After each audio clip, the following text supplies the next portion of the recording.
بریم با هم کانسیلرهای مناسب مصرف روزانه رو مقایسه کنیم.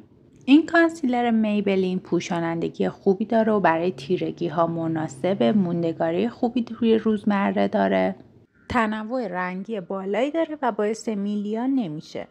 کانسیل اند دیفاین رولوشن پوشانندگی خوب رو به بالایی داره، اما یه بدیش اینه که زود خشک میشه و باید سریع پخشش کرد. موندگاریش خوبه و رنگ بندی متنوعی داره.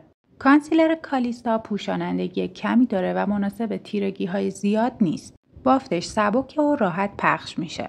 تنوع رنگی زیادی هم نداره، اما با توجه به اینکه ایرانی و قیمتش مناسب تره و در دسترس تره ارزش خرید داره. کانسیلر وت ان وایلد مناسب افرادیه که میخوان توی عکس و فیلم‌ها بازتاب کانسیلرشون دیده نشه و زیر چششون کمتر سفید به نظر بیاد. بافتش سبک و زود پخشه، تنوع رنگیش متوسطه ولی قیمتش از رولوشن و میبلین کمتره.